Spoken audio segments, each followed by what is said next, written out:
Welcome back to the EO San Diego podcast. This is episode 5, I think. I think five. It's 5. Yeah, I think it's 5. Got a very special guest today. I'm your co-host, Jason Lee. I got my co-host here, Mark Gallo, talking about founder stories and why you should join EO. Today we got Jennifer Case. She is the CEO and founder of LawTech AI. So let's get into it. Jennifer, how did you end up starting LawTech AI? Well, it's a fairly new business for me. I had been a lawyer originally. That was my first career. That was over 20 years ago. And then I started a renewable energy company called New Leaf Biofuel. I did that for about 18 years. That company took cooking oil and turned it into biodiesel.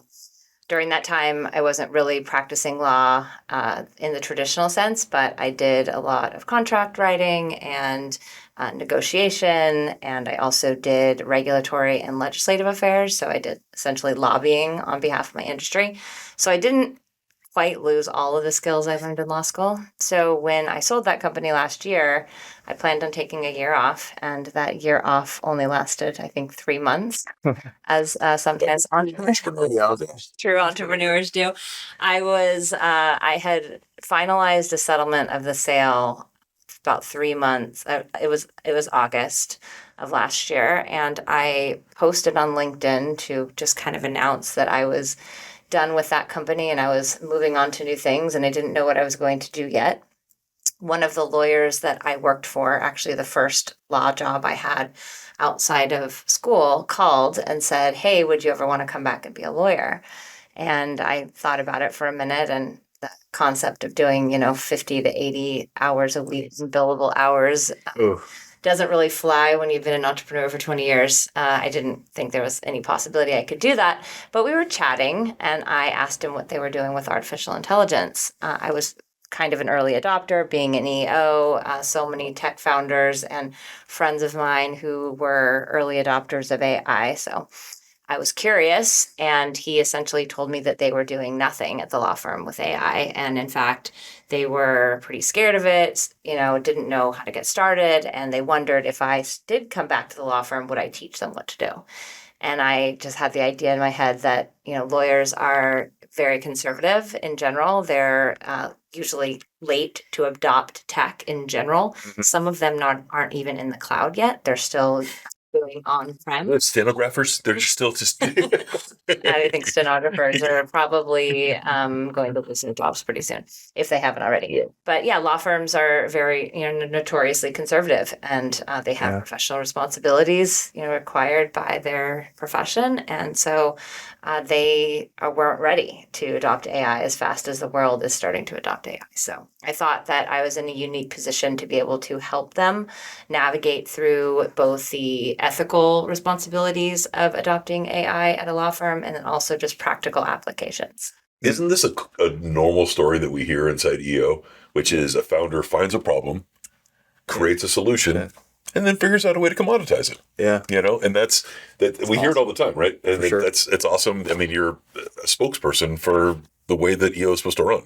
Yeah, and I feel very grateful to be here. The other business that I ran, New Leaf, was so complicated and so heavily regulated.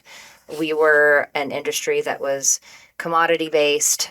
We were most of the money that we made depended on who was in office, either locally at the state level or federally, always looking for federal funding for things.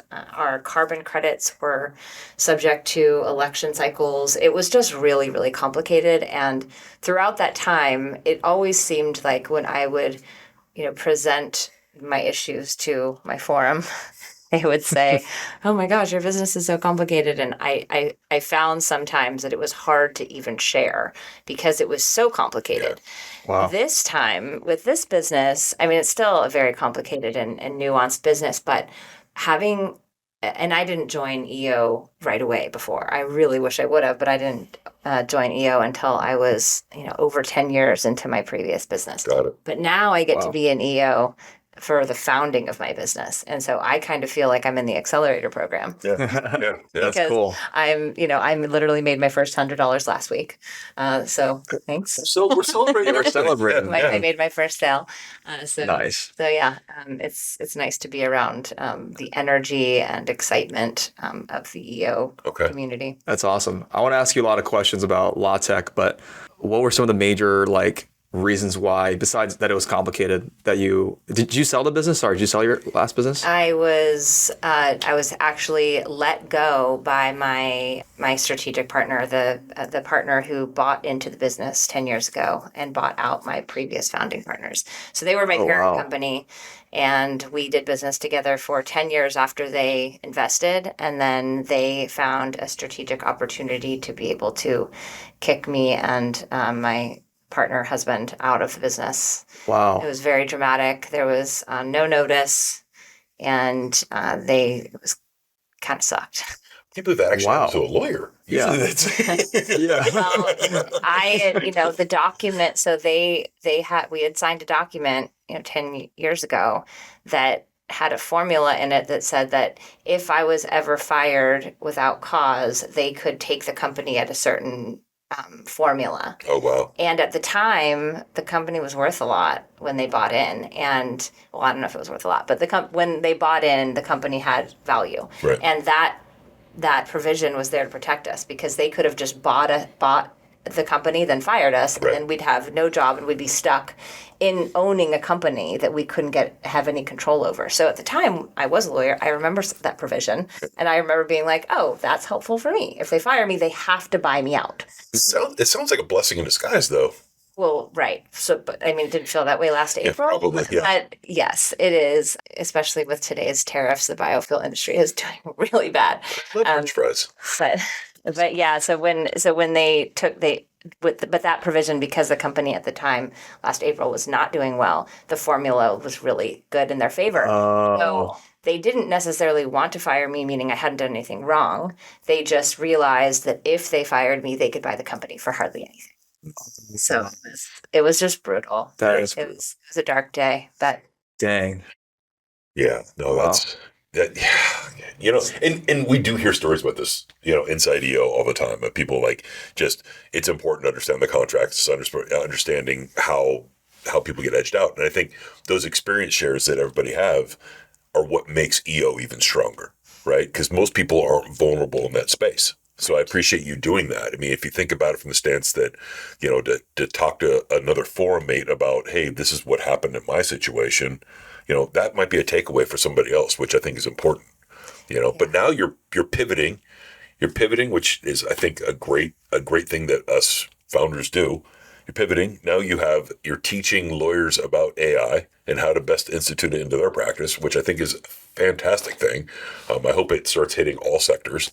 I can't wait to see that iteration. I think, with lawyers, and I think this is true with a lot of professions, a law firm is a business also, and they're busy lawyering, and they're also busy running their business. Yep. It's really hard to evaluate all of the tech tools that are out there, and AI is happening so fast. Like, there's new updates all the time. So even someone like me who's doing it all day, every day, I can't possibly keep up with all of the developments. So to ask any professional who's busy running their practice to also now hurry up and adopt AI, and not only just adopt it, but adopt it with the correct framework and change management necessary for the enterprise to take it in a way and adopt it in a way that actually makes sense, it's a tall ask. Yeah. So I think that what's happening is a lot of people in professions, either marketing companies, law firms, accounting firms, they have workers who are using AI, but they don't have the foundational documents like the governance for the company to say, this is what you should use it for, this is what you shouldn't use it for. And that's kind of what my company is meant to do, is help them adopt the framework in a way that's strategic but slow, and make sure that everybody is getting an ROI. Mm-hmm. Because there's no point in having everybody using AI in a different way and then nobody's really tracking, is it actually moving the needle and making us more money or making us more efficient? Having a good tech stack is... For sure. Correct me if I'm wrong, but I feel like AI could really replace a lot of the... I feel like AI could do the same amount of work as 10 attorneys versus one, right? One attorney using AI could do the same amount as 10 attorneys doing manual work, I feel like, right? Is that? That's probably accurate. I think that the first year law students right now are probably pretty much freaking out because they're in law school, and in a few years, a junior associate who's, what's hired straight out of law school, you're just not going to need as many of those because the junior associates are the ones, and the paralegals are the ones who are doing the grunt work. They're the ones who are reviewing the huge stack of documents that you've received from opposing counsel, and you're looking for that needle in the haystack. Now you just scan that and upload it right into your LLM, and it gives you a summary, and it points you to the citation of which page, who said what. So yes, I think that the legal field, as well as a lot of other professions, are going to have a staggering job losses because of AI. I did that. So she, on her guidance, I had gotten some legal documents for my firm, and she told me, she was like, just load this thing in, you get paid for, and then it's about prompting, and it's about so you helped me down that path, and it was so cool to be able to go down what I would normally spend $1,500 an hour to have an SEC attorney take a look at this stuff. I was able to get the questions answered in a fairly short order, which was great. And that wasn't even the tech stack that you offer to your people. That was just ChatGPT 4.0. That's crazy. Yeah. No, so that's a game changer. Right? You look for those disruptors, right? And that's what this is. This is a disruptor for sure. It is. The question is, how long will my career or anyone's career as an AI strategist last? Because I think right now it's super overwhelming for everyone. But I think that this is going to start just being integrated into everyone's daily lives so much. It's going to accelerate really fast. So my job right now is help the lawyers who don't really know where to start. And then also create educational courses for people who are coming out of law school. Make sure that if you are a young lawyer, you aren't just interviewing for a job never having used AI. You're actually the human in the loop. You are the one who says, I know how to use all these different programs. This is my prompting strategy. And now your resume doesn't just say that you went to law school and you went to this prestigious university and these were my grades. But now you have, this is my prompt library. This is my experience with, the different types of law tech tools. And that's going to be the whole package, because then you might actually get hired by that law firm. Yeah, you stand out. Yeah. Differentiators, right? I mean, that's the whole reason people went to school to begin with. Yeah. Become a differentiator, right? I don't have a GED. I've actually got a college degree. Yeah, those kind of things. That's huge. I like the way that thinks, for sure. Now, what do you think your biggest, because you've been an EO for a while, and I know you're also on the board. What do you think your biggest takeaway from EO has been? And then also, what do you think your biggest give has been to EO? So the day I got fired was April 10th of 2024, which was obviously very, scary. Just days later, I left for GLC with the board, and we were leaving to go for the leadership conference. And my head was spinning. I wasn't sleeping. I didn't sleep like those first few days of GLC. I just didn't even know what's going to happen with my life. And it was that there was this weird thought, just for a split second in my mind. I'm like, I don't have to tell anybody this. I could just walk into a room of entrepreneurs and be like, I just sold my company. I thought I could do that. But it was only a split second. I actually realized that this is EO. You are vulnerable.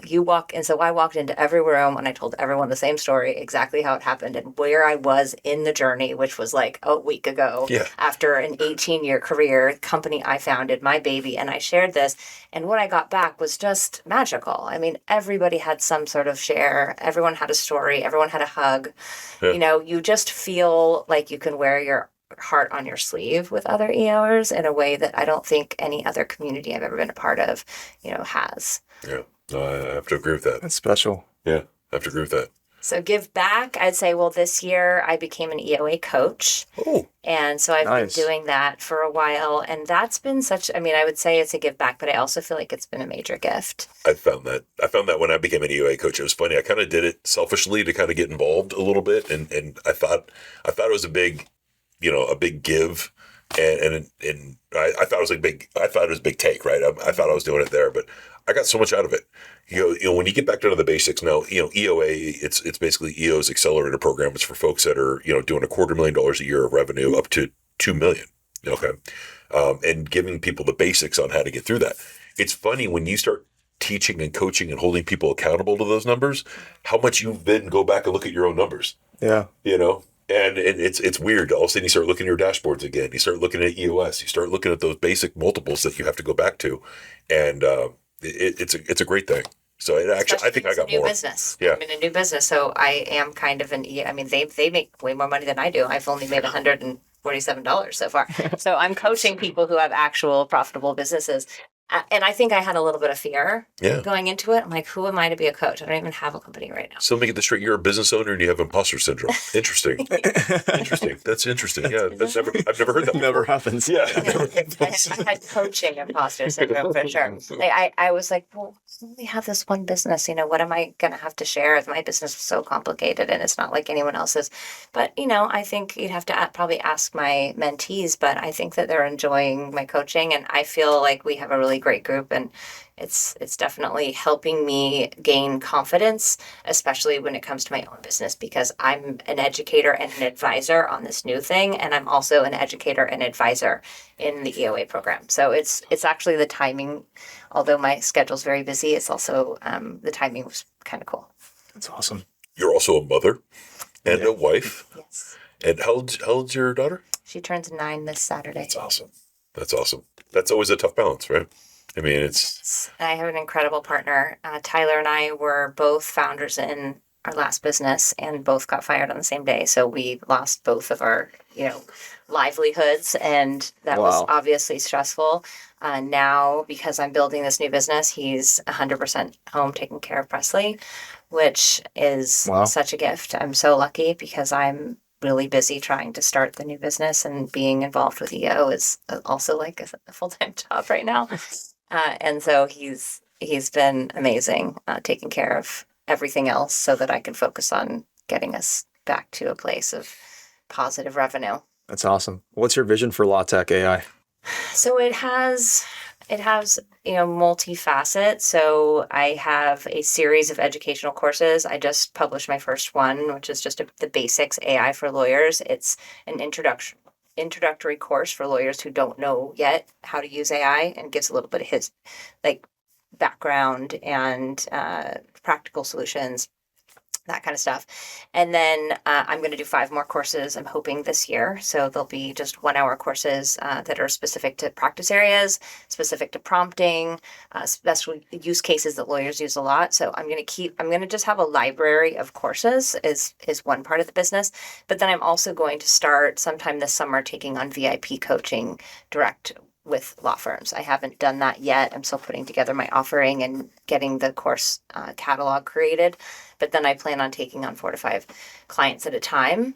That's probably all I can take for now. And then I host a bi-monthly mastermind with lawyers who are AI curious, or they've started to adopt AI at their firm, and it's a community for them to communicate with each other. I hope that can build. I'd like to see a community of lawyers that are all working together on giving each other support on what have you used, how has it worked at your practice, because I can't be in every place at once. So I'd like to have a community and the courses that provide as much education to as many people as I can, and then I can do the VIP coaching for a select few. Perhaps I can be hired as a speaker at conferences. So that's hopefully where I'm going. Nice. To the moon. It's about being able to make a bunch of little minions like yourself to go out and continue to spread the word, right? AI curious. It's a good AI curious. That might stick. That might stick. I like that. Do you plan on? Actually, what I like about your business is that you can grow it pretty big without having that many employees or overhead, right? Because it's like a one-to-many business. In some ways. I believe that to be true for the future of most businesses because of AI. Yeah, it's true. In the practical sense, for me, I have like a virtual assistant, and then I have an outsourced marketing team right now that's just helping me get marketing in order.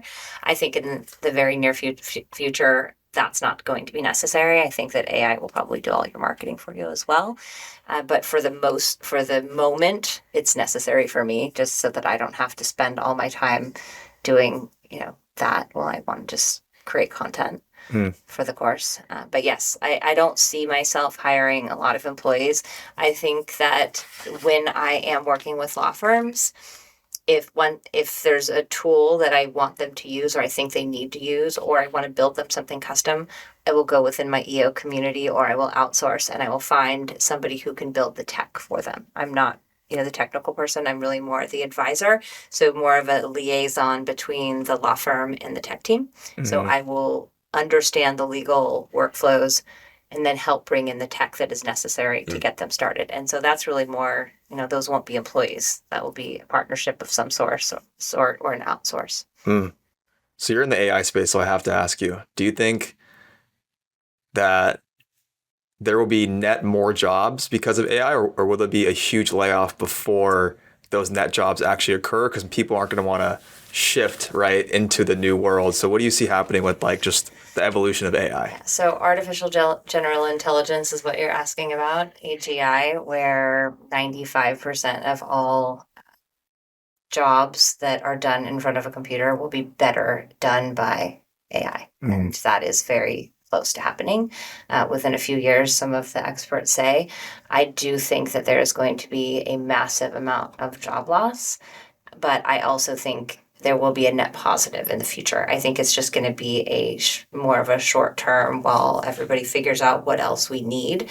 I think that, there's always going to be, at least in the law, I guess I can't speak to every other profession, but in the law, there is a huge amount of professional responsibility and nuance that I don't think that AI is going to be able to do on its own. Take, for example, let's say you're going through a divorce. There is a hand-holding that a lawyer does with a couple who's going through a divorce. They're representing more than just the contracts. They've got the kids, they've got the life they built, and you need your lawyer to empathize with you and help you through that and make that decision in the end, this is a good deal for you. And it's going to hurt when you sign those papers, but this is a good deal. How do you put an AI there? So I think there's going to be some jobs that lawyers are going to still do, but there's also going to be a lot of grunt work that will be done by the agents. And so I think overall there'll be fewer lawyers.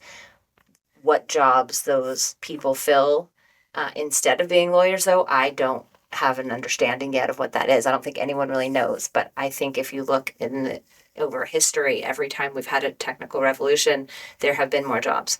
So it's just, what are those jobs going to be? I don't think we know, but I think it's an exciting time. I think we have to be very prepared, though. I think lawyers and just humans in general have to be very thoughtful about what is happening and realize that we have to prepare this next generation for what's happening. If we don't help people understand how to use AI in school, in law schools, if the government is not really understanding that there is going to be some job loss and be prepared for that in terms of maybe universal basic income or any of the other programs that people have talked about, retraining, we have to, as a society, be prepared for that, because we don't want to see a society where 50 to 60% of knowledge workers are unemployed. Yeah, it'd be crazy. That would be scary. Yeah, that would definitely ruin the economy. So I think those conversations need to be happening at all levels, and it concerns me that they probably are not. Yeah, it's one of the things I have been seeing, over the last few years is, during COVID, employers were hiring 2 people to do one person's job just because, we're kind of getting into what I consider the deep end of the employment pool. When you're at a 4%, sub 4% unemployment, you got to kind of hire 2 people to cover one person's job. I think the difference that we're seeing now is that we're hiring 1 person to do 2 people's jobs now because of AI. And that's kind of some of the trends I'm seeing. And I think it's going to kind of compound for sure. Yeah, no, I think so. But I agree with you when you talk about, somebody that's in a divorce or in an emotional capacity. That's something that, even real estate, right? It can't be, there's a part in my world in finance, there's just a piece where when you can look somebody in the face and say, this is a good deal. Yeah. There's something that you bring to the table there that that a computer won't. It might give you all the algorithms and show you Monte Carlo, it's best case scenario, but at the end of the day, people want to look at something and go, is this right? Yeah. And I think that human replacement won't be I think destroyed. people might start paying a premium for the human touch on things that maybe you can get from the computers, but for sure. you pay a little bit extra. For sure. It's an interesting point. Yeah, that's a good point. Anna Crow will appreciate me asking this question. In your perspective, how do you think we can get more female founders into EO? I've talked about this. Good question. I've talked about this a lot. Women enrich our organizations so much. I agree. They enrich the forums. They enrich the leadership board. We absolutely should do everything we can to recruit more women into EO. Women tend to start different types of businesses, though. They don't always start the same kind of businesses as men, and there's many reasons for that. We have different obligations either at home, or we have different skill sets, or we have different. We find niches in different places that provide a service or a product to the world. Those businesses don't always fit the exact mold of what EO in the past has looked for. And so I think EO really needs to specialize their offering to get women to want to join. And I think we have to be very inclusive as an organization, not allow this to be a boys' club. When I joined, there was only one other woman in here. Really? Yeah. Wow. So I was only the second woman at the time. So we've grown, but we have not grown nearly enough. So it's a hard question to ask because there's the opportunities for women to start business are not as vast as they are for men. As far as we've come as a society, women are still the primary caregiver of the children at home. And it's almost always like that, even if both parents work. Yeah. And so I think it's harder. It's going to be very hard to get that to like 50%. But one of the ways that I was actually just at GLC again this year, and I was speaking with, I think it was EO Atlanta, and they are at a 33% female That's great. Ratio. Wow. That is great. And they said one of the things that they've done is they've had a budget for Women of EO events, inviting female founders from all over the city for the last 7 years. Every month they had an event just for the women founders, and that has helped grow the community. We want women to feel welcome here, that we want women to want to be here. And so I think taking a budget that we have to specifically enrich that part of our organization is really important. I agree. Any words of encouragement for people listening right now, thinking about either A, joining EO, or B, wanting to become a lawyer? Any words of encouragement? Well, if you want to become a lawyer, make sure you're putting AI first. Yeah. Number one. For joining EO, I mean, it's the best decision I ever made was to become part of EO. This organization is not just for my profession, but it's for, my friends and my community. So I think somebody also said at GLC, which I loved, was if a business owner says they don't have time for EO, they need EO. If a business owner says they don't have enough money for EO, they need EO. Yeah. Because but EO provides the ROI on time and it provides the ROI on money, because the conversations that you have in the network, the impact that you have being around people like us makes your business catapult. So time and money is not an excuse. Great answer. Jen, I appreciate you coming in, taking the time to talk with us about your story, coming in and sharing your experiences within EO. I appreciate you doing that, but I want to put a shout out there for LawTech AI. Let's make certain that thing hits the map, and let's double down your income this month. Get 300. If I could make 300. $300 by the end of April, I would love that. Thanks, guys. Thanks a lot for taking the time. I appreciate it. Thanks, Jen.